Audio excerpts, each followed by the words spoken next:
This channel does not promote any violent, harmful, or illegal activities. All content provided by this channel is meant for an educational purpose only. এই মুহূর্তে সরাসরি আমরা নজর রাখবো জগন্নাথ চট্টোপাধ্যায় সাংবাদিকদের মুখে মুখে বিস্ফোরণ ঘটাচ্ছে এরকম একটি গভীর চক্রান্ত পশ্চিমবঙ্গের মাটিতে হয়। আপনারা ধনেখালির বাচ্চা ছেলে মুসার কথা জানেন, যে মাদার হাউসে বিস্ফোরণ ঘটানোর জন্য এবং লাভপুরে একটি সম্ভ্রান্ত ভারতবর্ষের প্রতিষ্ঠিত একটি পরিবারের নিকট আত্মীয়দের খুন করার জন্য এই মুসা ধরা পড়ে। ভাবুন, ধনেখালির ইঞ্জিনিয়ারিং স্টুডেন্ট, AQIS, আল কায়দার জঙ্গি হিসেবে আইসিসের সঙ্গে তাদের যোগাযোগ ছিল।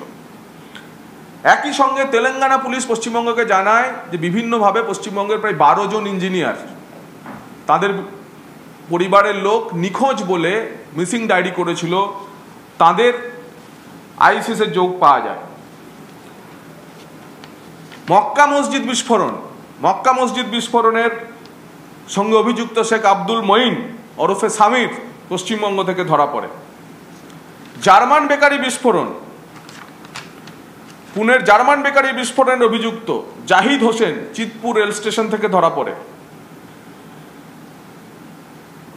ফলে গত 10 বছরে সারা ভারতবর্ষের যেখানেই নাশকতা বোমা বিস্ফোরণের ঘটনা ঘটেছে সেখানেই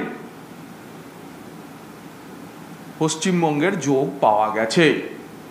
অভিযুক্তরা নাশকতা ঘটনার পর, সে মক্কা মসজিদ বিস্ফোরণ হোক, পুনের জার্মান বেকারি বিস্ফোরণ হোক, বুদ্ধগয়া বিস্ফোরণ হোক, লোন উলফ মডেলে AQIS বা আইসিসের জঙ্গি ভাবাদর্শে উদ্বুদ্ধ হয়ে নাশকতার কাজে উদ্যত হওয়া পথভ্রষ্ট যুবক হোক, সব পাওয়া যাচ্ছে একে একে পশ্চিমবঙ্গে। সেই কারণে আমরা ভারতীয় জনতা পার্টি মনে করি পশ্চিমবঙ্গ জঙ্গিদের স্বর্গরাজ্য। কারণ এখানে একটি তোষণকারী সরকার আছে, এটা তোষামুদে সরকার আছে। এই তোষণকারী সরকারের কারণে সমস্ত জঙ্গিরা ভারতবর্ষের যে কোনো প্রান্তে নাশকতা ঘটনার পর পশ্চিমবঙ্গে আশ্রয় নিতে চলে আসে। এবং অতীতেও যে জঙ্গিরা গ্রেপ্তার হয়েছে সব ক্ষেত্রেই কেন্দ্রীয় তদন্তকারী সংস্থা এবং রাজ্য সংস্থার যৌথ অভিযানেই গ্রেপ্তার হয়েছে। বহু ক্ষেত্রে কেন্দ্রীয় সংস্থা থেকে ইনপুট পেয়ে রাজ্য সরকারের STF গ্রেপ্তার করেছে। ফলে গতকালের যে গ্রেপ্তার আল হিন্দের 2 জঙ্গি, তা নিয়ে এত উদ্বাহু হয়ে নৃত্য করার কিছু নেই। কারণ সারা ভারতবর্ষে এটাই প্র্যাকটিস যে কাউন্টার টেররিজম অপারেশনে রাজ্য, কেন্দ্র এবং সমস্ত এজেন্সি একসঙ্গে কাজ করবে। কারণ এটাই দস্তুর ভারতবর্ষের সার্বভৌমত্ব রক্ষার জন্য। আমাদের রাজ্য সরকারের কাছে কয়েকটি প্রশ্নের সঙ্গে কিছু প্রস্তাবও আছে। প্রাক্তন সিবিআই কর্তা উপেন বিশ্বাস কি বলছেন এই বিষয়ে শুনবো।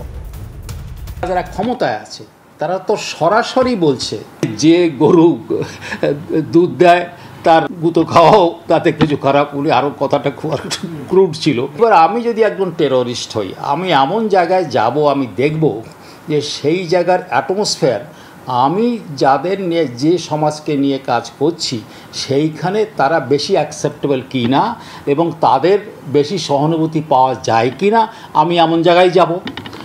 তাহলে কি হচ্ছে, ধীরে ধীরে ধীরে ধীরে পশ্চিমবঙ্গ এই একটা এমন জায়গা হয়েছে যে যেখানে গিয়ে আমি লুকিয়ে থাকতে পারবো। তাহলে কি হচ্ছে, সেফ হাউসটা সেরকমই হয়।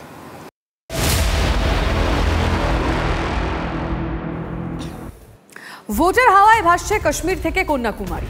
TV9 বাংলা তখন পৌঁছে গিয়েছে আরব সাগরের পারে, সেই রাজ্যে যেখানকার এক সময়ের মুখ্যমন্ত্রী এবারে দেশের ভোটের মধ্যমণি, নরেন্দ্র মোদীর গুজরাটে সুরেন্দ্রনগর লোকসভা কেন্দ্র। একসময় কংগ্রেসের হাতে থাকা সেই কেন্দ্র এখন পদ্মের দাপট। সুরেন্দ্রনগর লোকসভা আসনের হচ্ছে একটি ইন্টারেস্টিং পলিটিক্যাল হিস্ট্রি, যেখানে অনুষ্ঠিত গত 15টি নির্বাচনের মধ্যে থেকে কংগ্রেস 7 বার বিজয়ী হয়েছে, যদিও গত 2 নির্বাচন থেকে বিজেপি জয়লাভ পাচ্ছে। একসময় কংগ্রেসের শক্ত ঘাঁটি হিসেবেই পরিচিত ছিল সুরেন্দ্রনগর। 1962-তে প্রথমবার তৈরির পরই এই কেন্দ্র হাতের দখলে যায়। বরাবর কোলি সম্প্রদায়ের প্রভাবেই এই কেন্দ্রে ভোটের লড়াইয়ে নির্ণায়ক হয়ে উঠেছে। 1989-এ প্রথমবার এই কোলি সম্প্রদায়ের সমর্থনে সুরেন্দ্রনগরে জয় পায় বিজেপি। পদ্ম শিবিরের সেই প্রার্থী সোমাভাই প্যাটেলও ছিলেন এই কোলি সম্প্রদায়েরই মানুষ। 2014 থেকে ফের সুরেন্দ্রনগরে পদ্ম ফুলের দাপট। বিজেপি সাংসদের জমানায় কাজের প্রশংসা শোনা গেল এলাকার মানুষের কথায়। नहीं, ऐसी कोई अभी समस्या है नहीं। अभी तो पहले से काफ़ी बेहतर है। रोड रास्ते है, जो गटर का काम है वो भी अब चालू हो रहा है धीमे धीमे। ऐसा नहीं कुछ काम नहीं हो रहा, पहले से ज़्यादा काम हो रहा है अभी। 6-7 साल में जो होना चाहिए वो तो हो रहा है सब। लास्ट 2 ईयर से यहाँ काफ़ी ज़्यादा विकास हो रहा है। यहाँ पोपट चौकड़ी में देखे तो कुछ हुआ ही नहीं था। अभी ये हनुमान सर्कल है, यहाँ सब रास्ते है, पानी की समस्या, गटर लाइन चालू हो गई है। सब गांव में भी गटर की समस्या वो सॉल्व आउट हो रही है। ये सारे विकास के काम हो रहे हैं। यहाँ विरमगांव जो हमारा जो विरमगांव तालुका है, नर सरोवर है, देतरोज है, मांडल है, वहाँ तो अभी जो भाजपा की सरकार आई है, हार्दिक भाई पटेल धारासभ्य बने हैं, 1.5 साल से काम तो सब चालू हो गया है। अच्छा है, रोड वगैरह सब अच्छे है, पानी और सुविधा अच्छी है, ठीक है सब। উন্নয়নের রিপোর্ট কার্ড সঙ্গে মানুষের নতুন দাবি দেওয়া তো আছেই। তবু সুরেন্দ্রনগরের সবচেয়ে নির্ণায়ক নিঃসন্দেহে কোলি সম্প্রদায়ের ভোট। তাই এবারেও বরাবরের ট্র্যাডিশন মেনে হাত পদ্ম 2 শিবিরই প্রার্থী বেছে নিয়েছে কোলি সম্প্রদায়ের থেকে। কংগ্রেসের প্রার্থী ঋত্বিক ভাই মকওয়ানা, তার বিরুদ্ধে বিজেপির ঘর সামলানোর লড়াইয়ে চান্দু ভাই সিহোরার। আসন্ন নির্বাচনে কংগ্রেসের ঋত্বিক মকওয়ানা এবং বিজেপির চন্দুভাই শিহোরার মধ্যে হচ্ছে টাফ ফাইট।